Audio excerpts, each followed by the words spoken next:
Hi, welcome to my channel. In this video, we are going to be learning how to create a Walmart Marketplace account.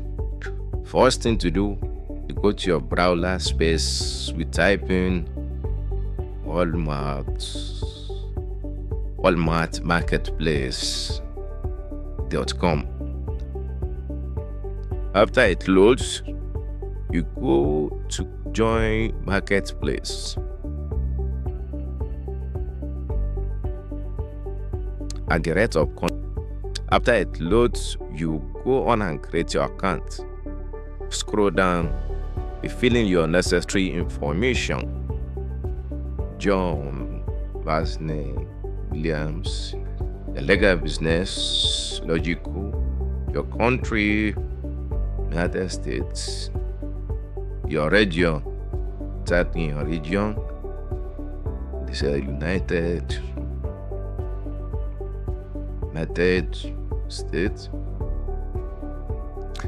Click on your phone number. You're from USA, right? Click on USA. Input your email.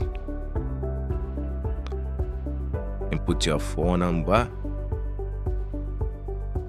Input your EIN.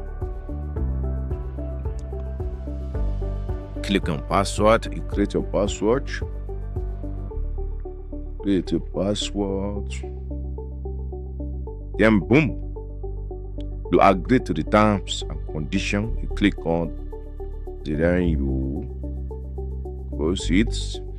Then you continue on creating an account. After you create an account, you will have to verify your account through the email. An email will be sent to you. Email link will be sent to you to verify your account. After you verify your account, you log in with all the credentials you use to create account. You log in. If you enjoyed this video, make sure to like, subscribe, and turn on the notification bell so you never miss an